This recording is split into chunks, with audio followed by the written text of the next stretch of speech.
Hola, buenos días, buenas tardes, muy buenas noches. Está por acá tu compañero de todas las tardes, a las 7 de la noche acá en Miami, hora del este de los Estados Unidos, el periodista Vicente Ramírez. Hoy vamos a compartir un tema que la gente me está escribiendo para que toque los temas políticos a nivel mundial. Y esta vez quiero entrevistar a un gran líder de la oposición de la dictadura narcotraficante, asesino de Venezuela, como lo es el teniente José Colina. Estoy preparándome algo sabroso para tomar. Entonces, bueno, le tomo la palabra. En la semana vamos a entrevistar una o dos personas para hablar de la política del mundo. Entonces le tomo la palabra, vamos a invitar a José Colina para que hablemos un poco de eso, porque yo en estos días puse en el Instagram, coloqué sobre la situación de Venezuela, coloqué unas fieras peleando, unos leones con unas hienas peleando, y dije, así está Venezuela, la oposición, para mí una supuesta oposición activa, y el gobierno. Cayeron, me empezaron a decir de que la oposición no puede con el gobierno porque no tiene siquiera un corta uña. Y para mí, ese gobierno como ese, como el de Nicaragua, como el de Cuba, no van a caer con elecciones. Discúlpeme, pero no van a caer con elecciones. Ese es mi pensar. A lo mejor soy pesimista. Y dirán por ahí que es sabroso es hablar desde afuera. Yo tengo familia en Venezuela que corren peligro, que están pasando necesidades, que los quiero ver, que los necesito ver, pero no los puedo ver por el gobierno. Digamos lo que estamos fuera del país, tocar en Venezuela y estamos asesinados, presos y olvidados. Y así han pasado muchas cosas. Yo quiero hablar con José Antonio Colina, es teniente retirado, es el líder de BEPEX, que son venezolanos perseguidos en el extranjero.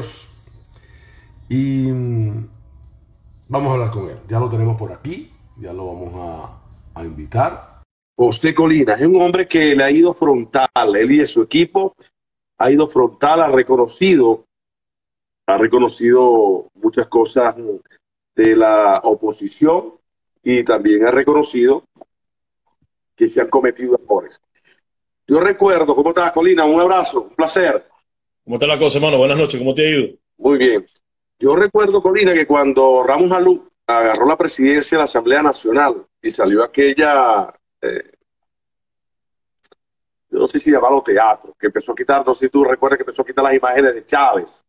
Y bueno, Claro, ¿tú crees, Colina, de pana, de verdad, de que si la revolución misma y bonita hubiese estado activa con Chávez, ahí hubiese habido muerto? Yo creo que eso fue una tramoya que le hicieron un favor a Nicolás Maduro y a ese grupo. Esa es una parte, Colina. Me inyectaron la segunda dosis de la vacuna y ando con una tosecita y me disculpa. entiendo. No quiero caer en el terreno de estarle cayendo a golpe a la oposición, porque tú eres opositor, soy opositor, mucha gente opositora, Patricia Poleo opositora. Y Guaidó, la embajada de Venezuela acá en Estados Unidos, ese TPS lo logró Guaidó, ¿quién lo logró?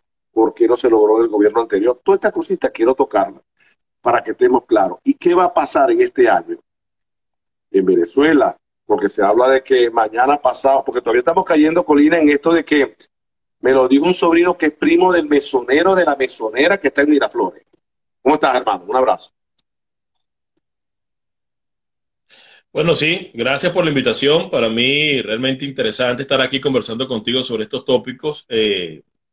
Básicamente creo que en estos momentos hablar de la oposición, hay que diferenciar, la oposición somos todos, pero líderes opositores obviamente están muy desprestigiados dentro y fuera de Venezuela porque lamentablemente todo el capital político que pudieron tener en un momento determinado y todo el respaldo que le dieron en un momento determinado, no solo dentro y fuera del país, pues desde mi punto de vista se ha ido dilapidando, se ha ido perdiendo y se ha ido perdiendo por la falta de logro de los objetivos, por la falta de sinceridad, por la falta de coherencia Y no es que uno quiera hacer leña del árbol caído, ni quiera estar criticando por criticar, simplemente que por los hechos y por sus frutos los conoceréis. Y lamentablemente, pues, Juan Guaidó y toda esa Asamblea Nacional elegida en el año 2015, pues, perdió básicamente ese caudal de apoyo que recibió por parte de la comunidad internacional y también por parte de los venezolanos. ¿Y por qué lo pierde? Simplemente porque no dijeron la verdad, no hablaron claro y no se han obtenido las metas que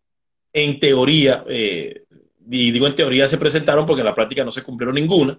La realidad es que en estos momentos Nicolás Maduro se encuentra usurpando el poder, la realidad es que los venezolanos se encuentran muriéndose de hambre, la realidad es que los venezolanos están muriendo a causa de esta pandemia porque en Venezuela no existe forma ni manera que se pueda atender de la manera correcta, y la realidad es que Guaidó no gobierna, no tiene ni siquiera una estructura, y la realidad es que la comunidad internacional cada día pues se va distanciando más de cualquier posición que puede hacer para ayudar a los venezolanos. Se mantiene en la retórica como tal, pero en la Ahora, práctica, pues, Colina, no está pero, haciendo nada efectivo.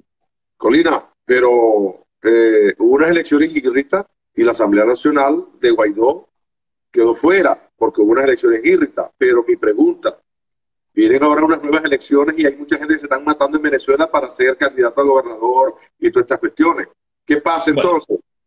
Bueno, lo que va a pasar allí es una cosa muy sencilla. Esos elementos que se están lanzando a gobernadores, lamentablemente para ellos van a estar en el basurero de la historia, van a perder cualquier tipo de apoyo que pudieran haber tenido de la población. Y esto lo que va a servir es para que ellos con esas campañas electorales consigan dinero de algunos empresarios. A lo mejor el mismo régimen le da plata para que hagan sus campañas electorales. Alguno obtendrá a lo mejor un triunfo para decir que en Venezuela existe oposición y que es un régimen que realmente respeta las libertades, y otros obtendrán pues su participación y la billetera llena. Eso no va a llegar a ninguna parte. Inclusive es lamentable que en esas elecciones haya gente que está en el exilio supuestamente como Américo de Gracia diciendo que se va a lanzar a gobernador del estado Bolívar. O sea, eso nadie lo entiende, nadie lo puede aceptar.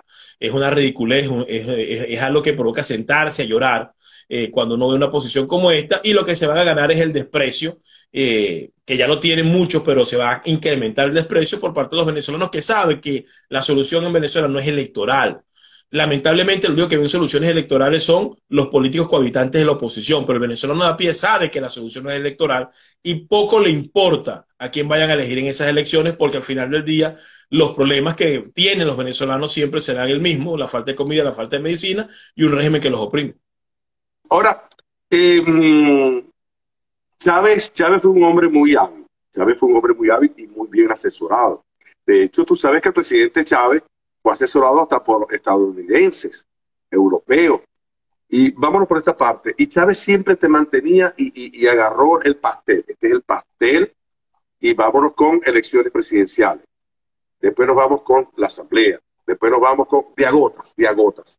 Y lo fue Correcto. dividiendo y me vas a disculpar la expresión, pero lo más arrecho de Chávez es que Chávez daba la estrategia de lo que iba a hacer y se la ponía en bandeja. Voy a hacer esto el viernes que viene. Y el tal. Y lo hacía y lo lograba y ganaba. Está pasando lo mismo acá. No. Para comenzar, no puedes comparar porque en aquel momento, bueno, Hugo Chávez siempre fue un gran mentiroso, pero por ser un gran mentiroso, tenía la habilidad de envolver a la sociedad, tenía la habilidad de presentar una realidad que no era lo que estaba ocurriendo, pero la vendía muy bien, y tenía la capacidad de hacer pensar, de hacer creer que había unas elecciones que eran limpias y que había una gran participación y que él tenía un gran caudal político con el cual ganaba y volvía a ganar.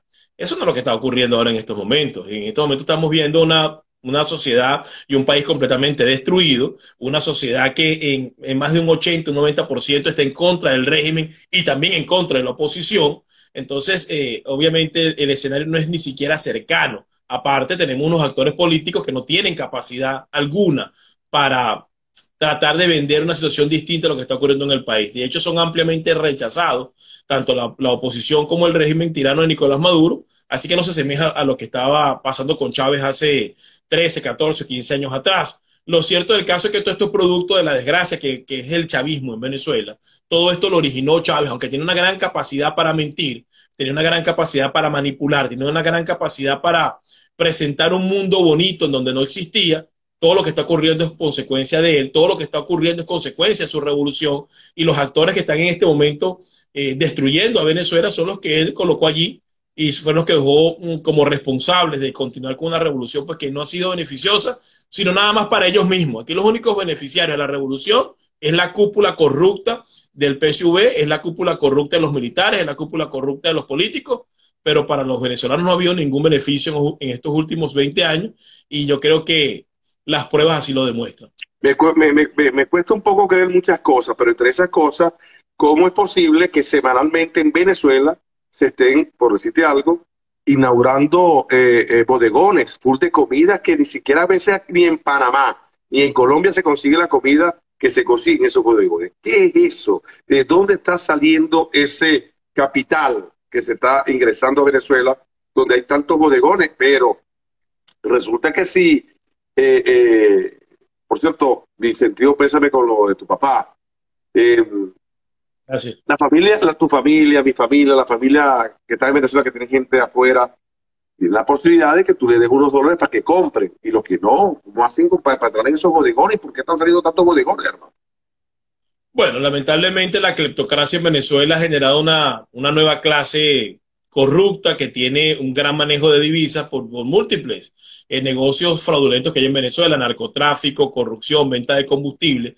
Hay una gran cantidad de estos elementos que ahora están o que han emergido como una clase económica pudiente que viene de la corrupción, y ellos tienen los mecanismos para poder ingresar comida.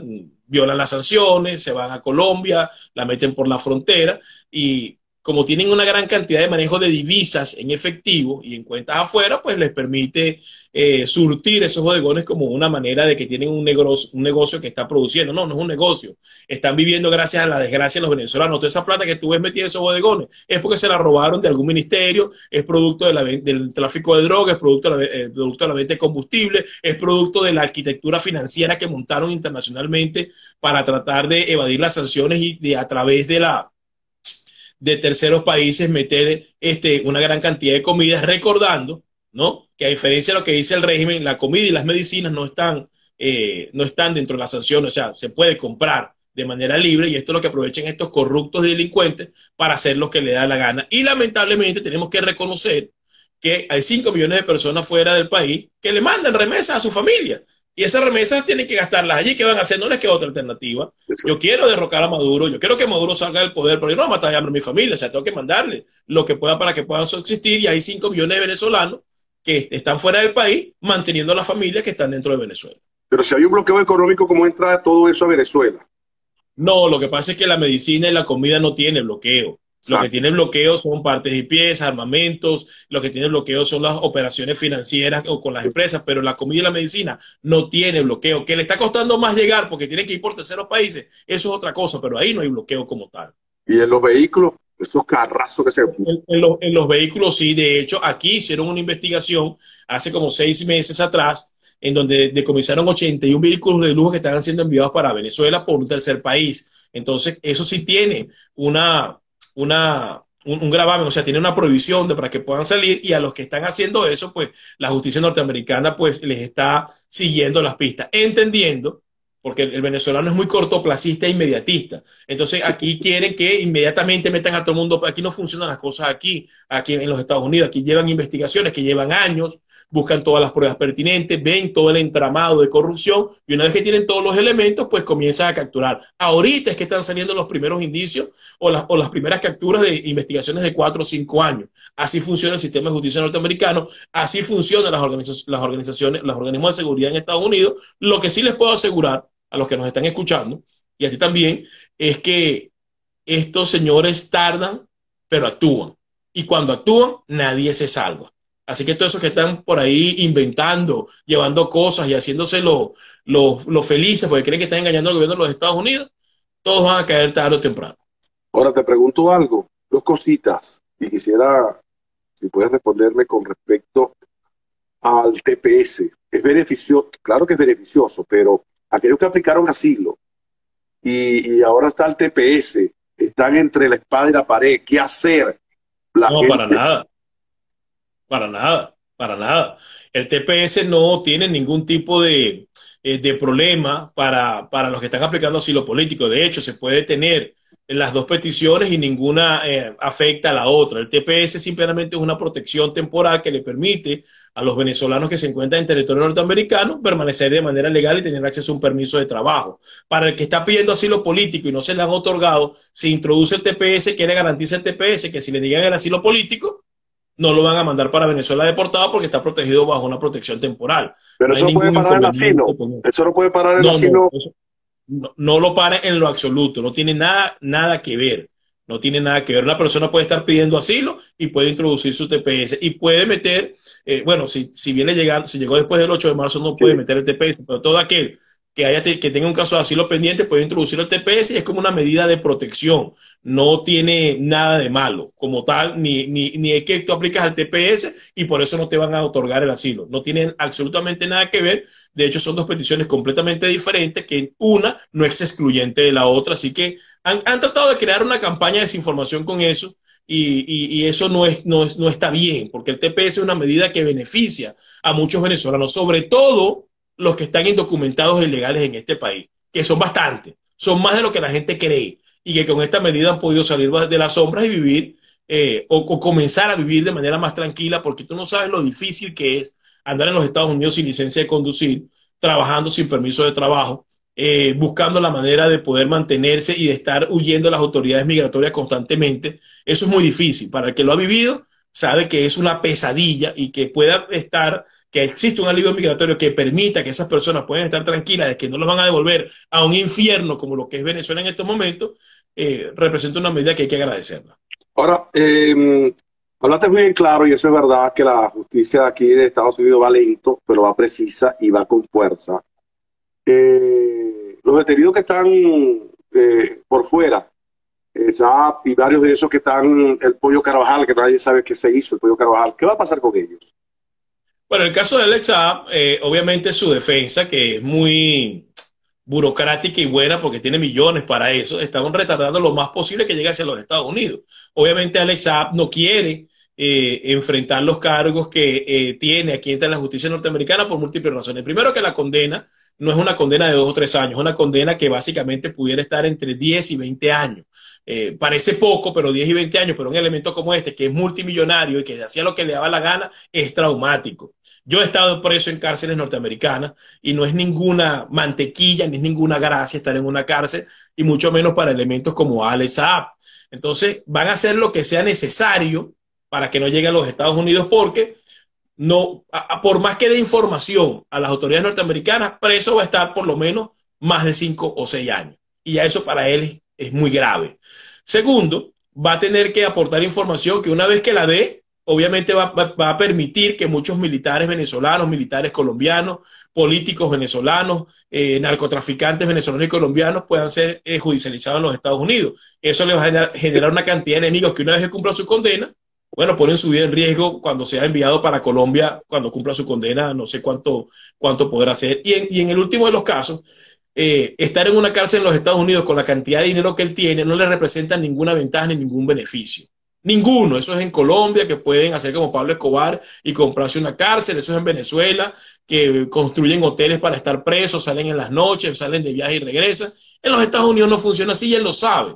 Entonces van a hacer lo que sea necesario para que no llegue a los Estados Unidos. Pero la mala noticia para él es que va a llegar a los Estados Unidos y va a pagar condena por todos los delitos en los cuales ha sido acusado, y su testimonio y la presión que van a ejercer sobre él va a ser muy positiva para que muchos militares venezolanos, muchos narcotraficantes colombianos y venezolanos y muchos funcionarios que están en ese esquema de corrupción sean judicializados en territorio norteamericano. Con respecto a los otros corruptos, que hay muchos casos, y la gente se desespera y dice, yo quiero saber cuáles son los nombres, ¿por qué no sacan la fotografía? El sistema norteamericano, el sistema de justicia actúa como tiene que actuar. Aquí aproximadamente, que yo he contado, por lo menos en este momento, más de 25 casos de corruptos venezolanos que le han confiscado sus bienes y están enfrentando a la justicia norteamericana. Más de 20, es que es muy poco, porque hay muchos allá. Bueno, es muy poco para el que cree que ese es un número pequeño comparado con cómo son las investigaciones aquí. Y hay una cantidad de casos que no los tengo contabilizados porque se me escapan de las manos, de gente que ha sido del chavismo y que está aportando información y trabajando con las autoridades de aquí para meter preso y para judicializar a otros elementos del chavismo y del madurismo en Venezuela. Entonces, como quiera que sea, los Estados Unidos ha venido haciendo su trabajo, lo ha hecho muy bien desde la época de Donald Trump. Afortunadamente, en esta oportunidad, con esta administración, sigue esa posición que había mucho miedo de que pudiera cambiar y ser un poco más blandengue. Así que los corruptos que están aquí, tarde o temprano, la justicia les va a llegar y todo lo que se robaron no lo van a poder disfrutar, porque aquí lo he visto, que hay elementos con su familia que cuando van a meter la tarjeta en el banco no pueden sacar la plata porque han sido bloqueadas por el Departamento del Tesoro y le llega inmediatamente una comisión para decirle: usted está detenido, va a un juicio y ustedes tienen 120 días para que abandonen los Estados Unidos. Eso ocurre aquí. Lo que pasa es que, bueno, como siempre, pues nuestra idiosincrasia incrédula no cree nunca nada, quiere que el Departamento de Justicia saque los nombres y diga: así no funciona el sistema de los Estados Unidos, y yo te puedo dar fe de que este sistema está funcionando de manera férrea en contra de los corruptos boliburgueses y enchufados. ¿Por qué no has sido tomado en cuenta tú con el gobierno de Guaidó? Y discúlpame mi ignorancia. Si lo has tomado, explícame qué pasó. ¿Por qué no has sido tú, que eres un aguerrido, frontal, tú y tu equipo, y con el gobierno de Guaidó dentro de ese gobierno internacional? Bueno, lo acabas de decir muy bien, no he sido tomado en cuenta por aguerrido y por frontal, porque por lo general mi estilo obviamente no es un estilo que sea muy comercial, no es muy político, yo digo las cosas de frente, y lamentablemente pues yo tengo una situación muy difícil, porque los políticos creen que soy militar y los militares creen que soy político, ¿no? Entonces no les conviene, no les gusta asociarse mucho conmigo, sobre todo cuando hemos sido tan frontal contra contra la corrupción y contra las vagabunderías. Entonces, obviamente, Guaidó, que ha sido un interinato corrupto, y eso hay que decirlo, altamente corrupto, pues obviamente no le era conveniente estar cerca a una persona como yo, que ha venido denunciando la corrupción desde todos los niveles, tanto del régimen como de la oposición, y no le conviene tampoco estar cerca de una persona que ha planteado siempre que la solución es una salida de fuerza. La solución no es una elección, la solución no es un entendimiento, la solución no es una negociación, la solución es una salida de fuerza, y hay que auspiciar una salida de fuerza con participación internacional. Entonces, si ese es mi discurso, a Guaidó no le conviene. De hecho, tengo que decirte que en una oportunidad, comenzando su interinato, yo hice un censo con mi organización de los militares que se encuentran fuera del país, porque particularmente pienso que cuando Venezuela salga de la podredumbre en la que se encuentra y salga de ese régimen totalitario, esas fuerzas armadas que están allí no sirven para nada, porque lo que hay es puros corruptos. Los que tienen que reestructurar esa fuerza y hacer una reingeniería, ¿quiénes son? Los militares que se fueron de esa fuerza corrupta y se fueron al exilio, porque evidentemente se fueron porque no querían seguir siendo parte de ese esquema de corrupción que representa la Fuerza Armada. Entonces, lo más lógico que es tener a todos esos militares censados y organizados para que en un momento determinado puedan actuar o en primera fase o en segunda fase. Eso se le presentó a Juan Guaidó y se le habló de la necesidad de estructurar y fortalecer esa organización a través de que nombraran agregados militares en los países que lo reconocían para que fueran organizando y estructurando esos militares, y hizo caso omiso, no le importó, no le interesó. Básicamente, pues lo dejó pasar. Y también se le dijo que si él no entendía mucho de lo que es la gobernabilidad de un país la da su estructura jurídica y su estructura policial y militar. No existe ningún gobierno en el mundo que no sea sostenido por la justicia y por la estructura militar y policial. Ninguno. Entonces, si él pretende o pretendía llegar al poder, necesitaba, porque ya yo creo que él es parte del pasado, una estructura que lo pudiera respaldar. Y esa estructura es con los militares que estaban en el exilio.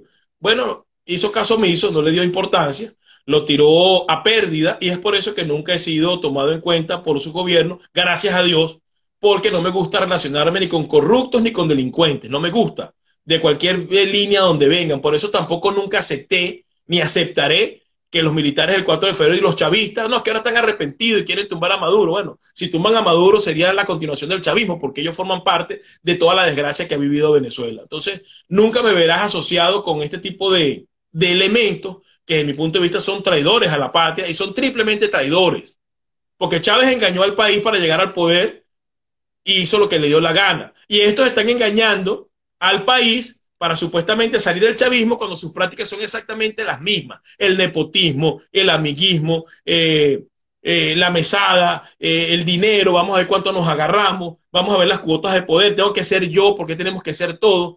Tienen exactamente los mismos males que el chavismo y los mismos males de lo que Chávez llamó la Cuarta República, así que son unos grandes mentirosos, pero en esta oportunidad es peor, porque venimos de 20 años de desgracia. Venimos de 20 años de sufrimiento, venimos de 20 años de que se ha visto como el país se está desmoronando y tú llegas con la promesa de portarte de manera diferente y actúas igual, creo que la traición es doble. Ahora, tú hablas de que es el pasado, Guaidó, pero es reconocido por casi todos los gobiernos del mundo. Bueno, sí, ¿cuáles gobiernos del mundo? Primero, el reconocimiento, ¿cómo lo llamas? Un reconocimiento que dice que Juan Guaidó es el presidente interino, vamos a las acciones. Dime qué presidente lo invita para reunirse con él. Dime qué presidente lo escucha para ver su sugerencia. Dime qué presidente lo invita a las cumbres. Dime cuál. Sí, es el presidente interino porque estamos en una trampa. ¿Cuál es la trampa? Por un lado está Maduro usurpando el poder y por otro lado está Guaidó. Bueno, si no reconoces a Maduro tienes que hablar de Guaidó. Pero en la práctica, ¿en qué se traduce ese apoyo? ¿Se produce en algo tangible? No. Simplemente va muriendo de mengua y ya ocurren cosas muy lamentables, como por ejemplo la cumbre iberoamericana, donde fue invitado Maduro y nadie dijo nada, solo 4 países se abstuvieron de participar: El Salvador, Paraguay, no recuerdo si Chile, no estoy seguro, y otro más. Ya comienzan a tratar de meter a Maduro porque es el que está ahí haciendo lo que le da la gana. ¿Por qué no invitaron a Guaidó a la cumbre? Ahora, ¿por qué no lo hizo? Hay algo que me llama mucho la atención. ¿Por qué Leopoldo López no ha llegado a Estados Unidos de visita? Bueno, no ha venido a Estados Unidos por múltiples razones. Múltiples razones. La primera de ellas es que me imagino que no quiere someterse al escrutinio de la sociedad, ¿no? Leopoldo López hizo sufrir mucho a la gente en el momento que estuvo detenido, en el momento que se entregó, lo están torturando. Eso generó en la gente, generó mucho sufrimiento, y después cuando se dieron cuenta que no era tal cosa, generó mucho desengaño. Lo que ocurrió el 30 de abril, que prácticamente fue una chapuza mal montada, eso los americanos no se han olvidado de ello. Entonces aquí, ¿quién lo va a recibir? Eso es en España, que se reúne con Pedro Sánchez y con el poco de arrastrados esos socialistas que no sirven para nada. Pero aquí, ¿quién lo va a recibir? ¿Va a venir a Estados Unidos a reunirse con quién? ¿Con quién se va a reunir? Por eso es que no viene. Pero tiene a una mano derecha de él, como es Vecchio, estoy equivocado. Tiene a la gente de Guaidó. Su mano derecha, pero Vecchio al principio con la administración Trump tenía una plena participación y tenía mucha exposición y abría muchas puertas. Dime tú dónde está Carlos Vecchio en este momento. ¿Cuál es la exposición de Carlos Vecchio? ¿Qué ha logrado Carlos Vecchio en los últimos meses? Carlos Vecchio el TPS no lo logró. El TPS no lo logró Carlos Vecchio, me disculpa. El TPS es el resultado de 12 años de las organizaciones y de la sociedad civil aquí en los Estados Unidos batallando con esta administración y con los congresistas y con los senadores y con las administraciones pasadas solicitando el TPS. Y obedece a una realidad política, no es por Carlos Vecchio. ¿Cuándo pidió Carlos Vecchio o cuándo pidió Juan Guaidó el TPS para los venezolanos? Yo te puedo mostrar la cantidad de veces que como organización le pedimos a Juan Guaidó que pidiera el TPS para los venezolanos y nunca lo hizo. Eso no es un logro de la administración de Juan Guaidó. Eso es un logro de la sociedad, de los venezolanos que nos encontramos en los Estados Unidos, que tenemos años batallando el TPS. Años batallando el TPS. Entonces, realmente, ¿cuál es la influencia? Y aquí hay una cosa muy grave. Esta administración, en la administración pasada, le dio una cantidad de dinero enorme al gobierno interino.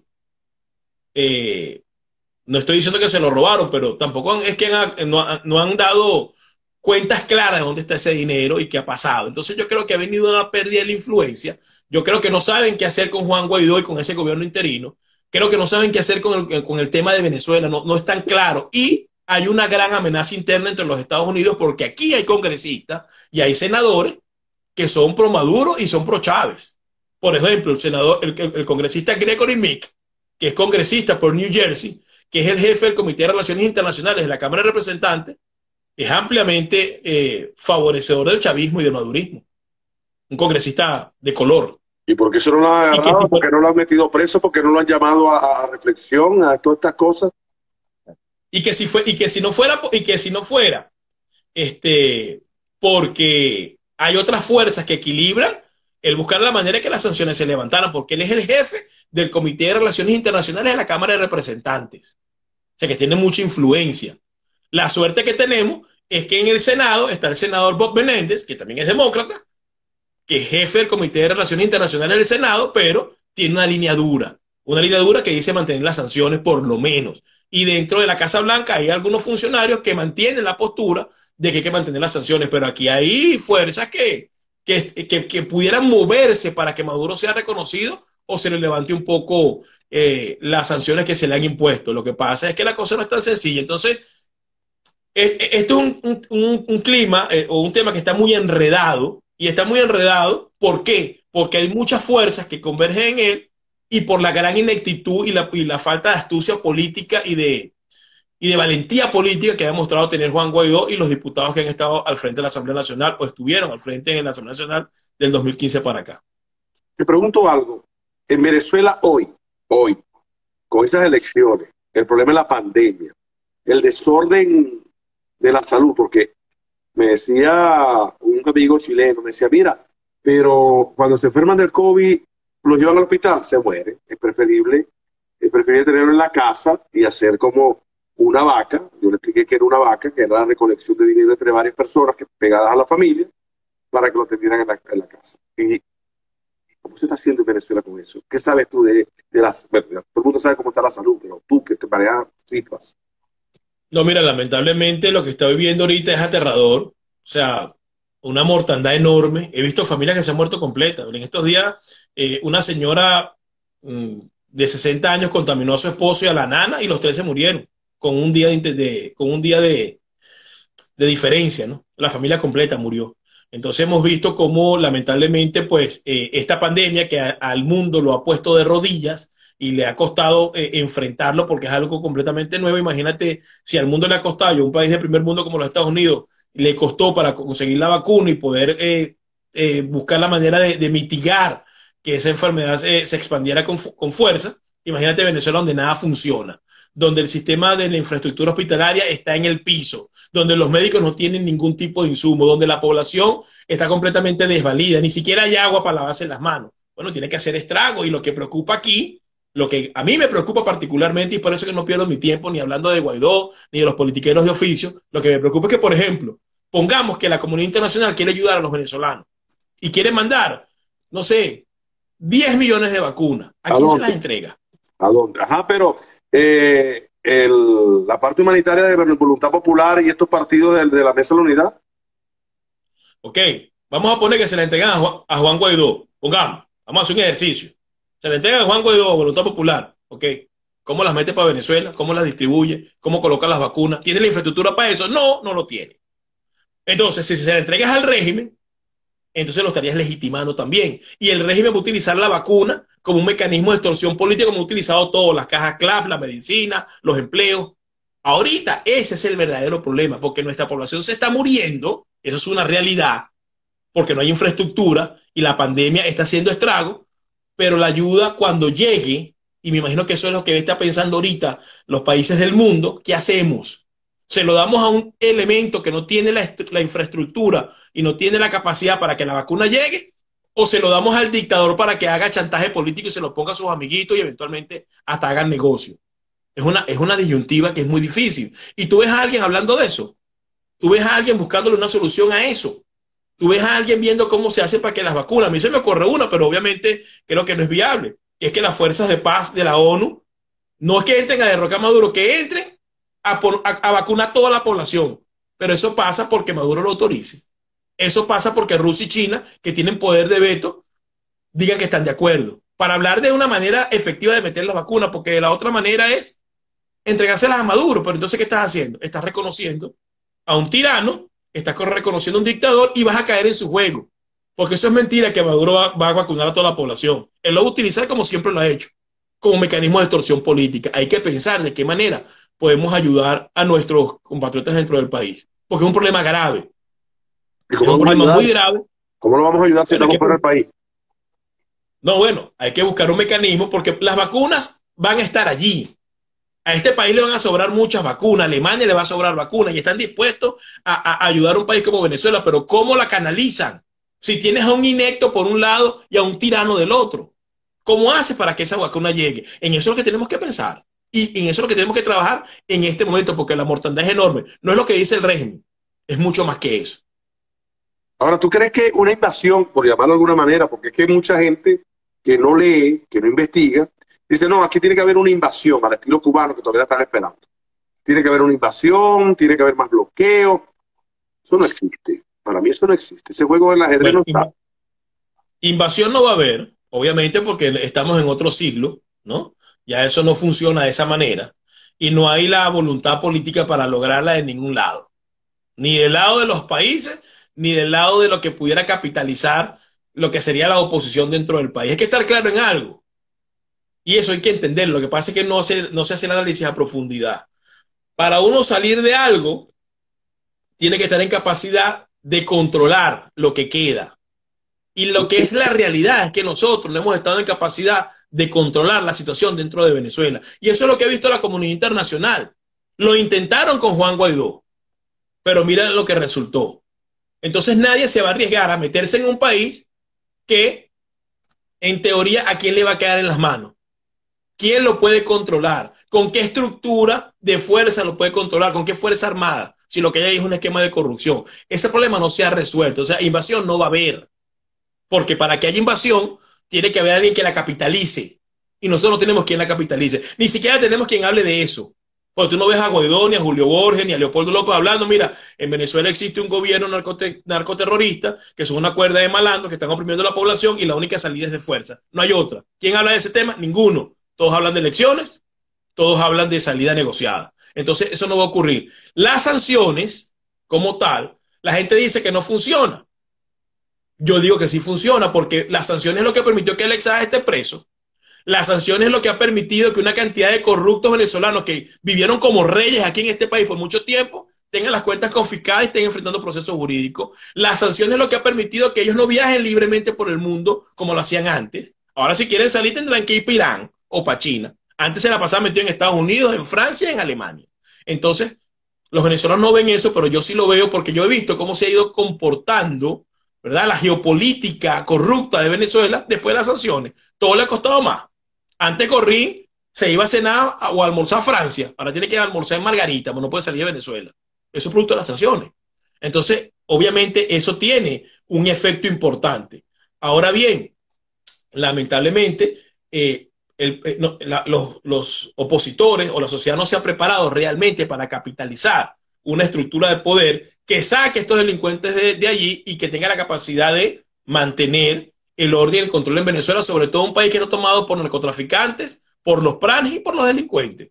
Entonces, si tú tienes una estructura de fuerza interna o externa que te permita la transición y la gobernabilidad, ahí no puede haber cambio.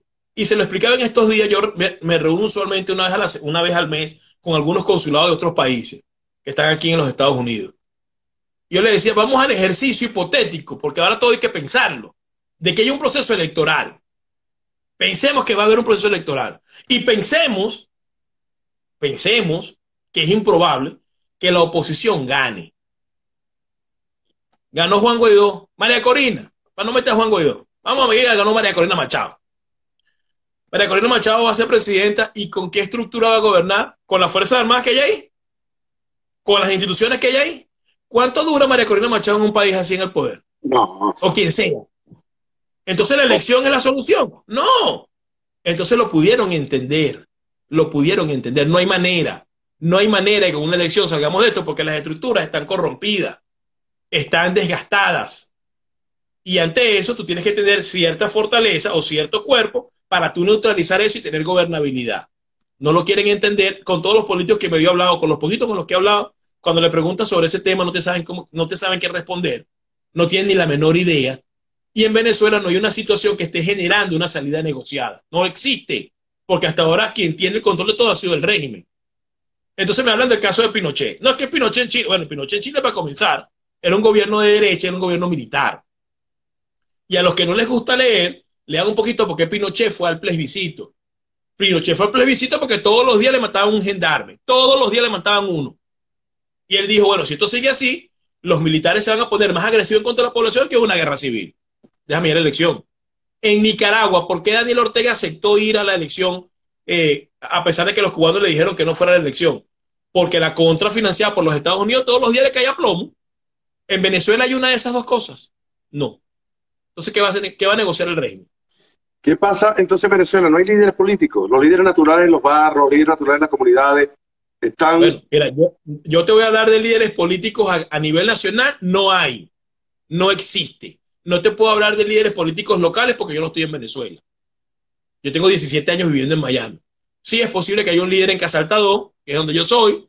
Es posible que haya un líder en el 23 de enero. A lo mejor hay alguno en San Agustín, pero está allí. Pero no existe esa gran figura o esa gran estructura o esa gran maquinaria o ese gran pensador o ese gran, no sé, como lo quieras llamar, gurú, que los agrupe a todos. Si yo soy un gran líder en Casaltadó, pero no tengo cómo relacionarme con el de San Agustín ni el del 23 de enero, me quedaré en Casaltadó. ¿Eso va a resolver los problemas del país? No. No ha surgido una figura con capacidad para tomar todos esos liderazgos locales y regionales y colocarlos en un mismo camino para salir de la tiranía. Eso no ha ocurrido. ¿Y por qué?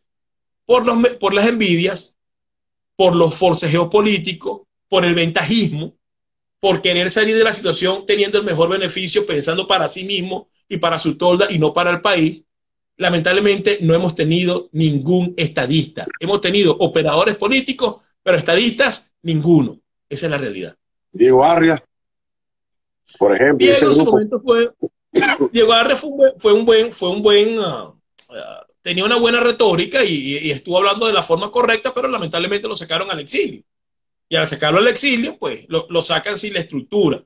Entonces alguien me diría, bueno, pero es que Rómulo Betancourt, cuando Rómulo Betancourt se fue al exilio, tenía una estructura dentro del país que obedecía a él. ¿Cuál es la estructura de Diego Arias? Él. Entonces es diferente. ¿Y esa estructura? Tú no tienes estructura. Pero ¿cómo me vas a pedir una estructura a mí si tengo 20 años fuera del país? Yo tengo una estructura fuera de Venezuela, esa la tengo. Okay. Pero exacto, dentro del país mi estructura es muy mínima. Aparte que yo salí de Venezuela siendo un militar terrorista que colocó unas bombas. Esa es la realidad. Yo salí de Venezuela como un terrorista. De hecho, estuve detenido en Estados Unidos 2 años y 4 meses, mientras se aclaraba la situación y me hacía mi juicio por razones migratorias. Yo hice una estructura afuera. Yo no tengo una estructura dentro del país. La he ido haciendo, pero no es lo suficientemente fuerte como para poder impulsar un cambio, porque pelear desde el exilio no es sencillo. Es sumamente complicado. Esa es la realidad. Y yo tengo que decir la verdad. Es verdad que hemos tenido un impacto fuera del país y estamos teniendo un impacto dentro, pero mi estructura dentro no es lo suficientemente fuerte como para lograr derrocar a Nicolás Maduro y tener un gobierno de transición. Por eso en su momento, cuando Juan Guaidó apareció en escena, uno se acercó para hacer los planteamientos porque de ahí dependía que eso fuera mucho más fuerte y mucho más sólido. Pero ellos se encargaron de sabotearlo, se encargaron de no tomarlo en cuenta y eso ha hecho que el camino sea más largo y más difícil. Molina, y tu movimiento en Estados Unidos ha tenido entrada en el Congreso de los Estados Unidos, en la Casa Blanca, ya me dijiste que se te reúnes con varios cónsules. ¿Cómo está tu movimiento con esa fortaleza política a través de ti y de tu grupo? Pues? Bueno, mira, el movimiento siempre se ha mantenido fuerte. A medida que los actores políticos salen de Venezuela, esa fortaleza se va disminuyendo un poco porque tengo que comenzar a forcejear con otros factores. Por ejemplo, yo no soy amigo de Carlos Vecchio, entonces yo puedo decir, mientras Carlos Vecchio pide elecciones o pide diálogo, yo pido hay que salir por la fuerza. Eso genera una fricción. Entonces, obviamente sí, yo me reúno con autoridades, me reúno con cónsules, me reúno con mucha gente y mi grupo tiene una presencia importante comunicacionalmente a nivel de instituciones. Ahora, desde que los políticos salieron al exilio, he tenido que combatir contra ellos también, porque ellos van con una postura completamente diferente a lo que yo planteo, y lamentablemente la política es percepción y la política es el arte de poner a todo el mundo de acuerdo, y mis posturas parecieran muy radicales.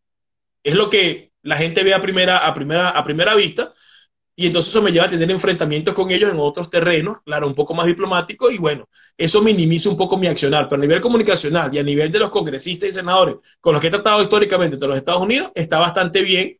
Y pienso que eso va a seguir así. Y creo que eventualmente todos se darán cuenta de que lo que hemos planteado por mucho tiempo es lo que se debe hacer. Mira, cuando yo llegué aquí, planteamos que Venezuela fuera declarado un narcoestado y que se enjuiciaran a sus principales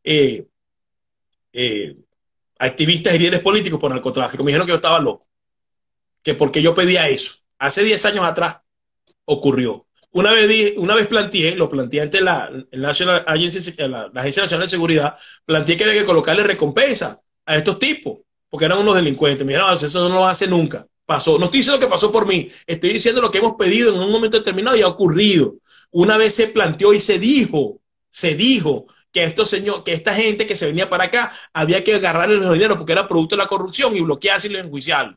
Eventualmente ocurrió. Entonces yo creo que en algún momento se van a dar cuenta que no hay otra vía y que no hay otra salida que estimular una salida de fuerza para salir estos delincuentes y poder impulsar un gobierno de transición. Y hacia allá va mi discurso. A veces lo escuchan, otras veces me dicen que no es lo políticamente correcto, otras veces dicen, mira, no es el momento.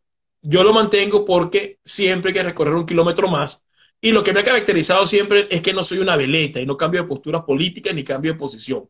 Mantengo lo que creo y yo pienso que la salida es militar, que la salida es de fuerza y ahí me mantendré con los actores políticos con los que me reúno dentro y fuera de los Estados Unidos. Cuando yo estaba en Venezuela y escribí en Venezuela y tenía mi programa de radio y televisión, la gente del chavismo en Maracaibo, por ejemplo, el gobernador Omar Prieto me tildaba de oposición y la gente de Pablo Pérez me tildaba de chavista. Creo que eso también te ha pasado a ti y a muchos, como Patricia Poleo, Ángel Monagas, que trabajó conmigo. Y yo recuerdo Oscar Aza, que hizo un comentario muy válido en un sitio donde yo estuve aquí hace 7 años. Él decía que cuando un periodista está tildado de esa manera es porque está haciendo bien el trabajo. Es decir, tú tienes, lo acabas de decir, mantienes frontal, mantienes tu línea editorial, no te dejas ir por allá, no te dejas ir por acá. Eso es beneficioso para el pueblo que ha perdido la esperanza, tener personas como Colina, como Patricia, como Vicente Ramírez, como muchos así. Sin duda, yo pienso que sí, porque es la cara de lo que no estamos acostumbrados a ver. Estamos acostumbrados a ver veletas, estamos acostumbrados a ver gente complaciente, estamos acostumbrados a ver gente que cambia el discurso. Lo que realmente enfermó a Venezuela y lo llevó a este cáncer que se llama socialismo del siglo XXI fue la comodidad, la ambigüedad y la mentira y la hipocresía de la clase política. Entonces, si eso fue lo que destruyó al país, y hay gente que mantiene una postura diferente, que es frontal, que no se vende, que no declina ante la compra o ante el soborno, que mantiene sus principios, bueno, eso tiene que darle esperanza a los que quieren una Venezuela completamente distinta. Y yo siempre he mantenido algo, he dicho siempre, mientras haya uno con principios, uno solo que haya con principios y con valores, peleando por la libertad del país, tenemos chance. Ahora, cuando no exista nadie, ahí sí estamos fregados. Por lo menos tenemos mucho chance porque no es uno solo. Hay muchos que mantienen esa postura y de eso va a depender que cuando se salga de estos delincuentes, porque se va a salir, estoy convencido que se va a salir, entonces Venezuela agarra un rumbo distinto porque Venezuela no aguanta más nepotismo, no va a aguantar más amiguismo, no va a aguantar más corrupción desmedida como lo que ha habido en los últimos 60 años. Sí, los 20 del chavismo más los 40 de la democracia, porque hubo corrupción, no tanta como en los 20 años, pero lo hubo también. No va a soportar más que no se te permita opinar de manera libre, no va a soportar más que los recursos no llegue a todo el mundo de la forma apropiada. El país no va a aguantar más eso. Entonces, si no lo va a aguantar más, necesita gente que tenga eso como principio. Y lo que tiene que hacer es gente como nosotros, es agruparse, es tener canales de comunicación, porque un país no lo gobierna una sola persona. Los venezolanos somos mesiánicos, siempre estamos buscando el gendarme necesario, el caudillo de turno. Para cambiar a Venezuela se necesita una estructura de un equipo de gente que tenga como principal norte la integridad y los valores. Mientras eso exista, tenemos chance. Colina, ahora, cuando eso se acabe, no tenemos chance. Colina, ya estamos llegando al final. Colina, para contactarte, para pertenecer a BPEX, para participar en BPEX y para aportar, no solamente la parte económica, sino aportar ideas y aportar soluciones. Mira, realmente nosotros tenemos una plataforma digital interesante. Nos pueden contactar a través de nuestras redes sociales, @BPEX1 por Twitter, en la página de Facebook Venezolanos Perseguidos Políticos en el Exilio, tal cual como lo estoy describiendo. en nuestro página web, que es www.bepex.com. También nos pueden contactar. Ahí en la página de Bepex, en la de Twitter, está un cartel arriba donde están todas nuestras redes sociales, están nuestros números telefónicos. También me pueden escribir a mí de manera directa a través de mis redes sociales. Y me pueden escribir también a través de mi programa que tengo en el canal de Patricia Padilla, que se llama Contrapoder 3.0. Por todas esas vías me pueden escribir de manera directa, bien sea para denunciar un enchufado, para dar un aporte, para dar un aporte en el sentido de ideas, pues yo no recibo plata de nadie. Yo financio mi organización con mi bolsillo y con mi trabajo y con la junta directiva de mi organización. Una de las cosas que nos ha dado credibilidad es que no le recibo dinero absolutamente a nadie. No me interesa, no le recibo plata a nadie. Es de mi bolsillo y de lo que yo conozco. Pueden aportar ideas. BP es con doble P y termina en X. Sí, con doble P. Sí. Bepex. Y también nos pueden accesar a nosotros en nuestro correo electrónico, que es bepex.miami@gmail.com. bepex.miami@gmail.com.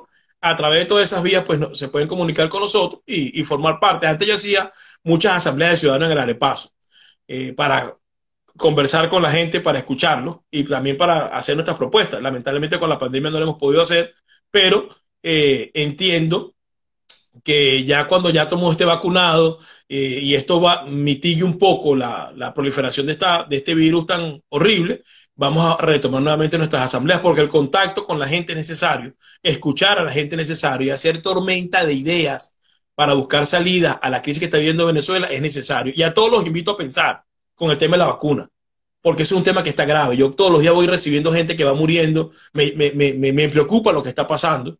Y creo que hay un problema grave y creo que la comunidad internacional está entrampada, porque si quiere meter las vacunas, ¿a quién acude? Entonces vamos a pensar y vamos a ayudar para que esto de alguna manera pueda ser posible cuando se presente. Muchas gracias, Colina. Un abrazo. Gracias a ti, hermano, por esta oportunidad, siempre la orden, y bueno, estaremos en contacto. Muchas gracias. Y también después te paso por el privado nuestro correo de nuestra página web radioworldtv.com. Muchas gracias, Colina. Un abrazo. Que Dios te bendiga y sigue esa lucha. Bueno, ahí estuvimos con el José Antonio Colina, de Bepex, con doble P. Queridos amigos, bueno, recuerden que todos somos historiadores porque escribimos nuestra propia historia, como lo ha hecho nuestro invitado de hoy, José Antonio Colina, teniente de la Guardia Nacional ya retirado, opositor 300% del chavismo y parece que también de la gente de Guaidó. Así que el tiempo de Dios es perfecto, él no llega ni tarde ni llega temprano, así como llegó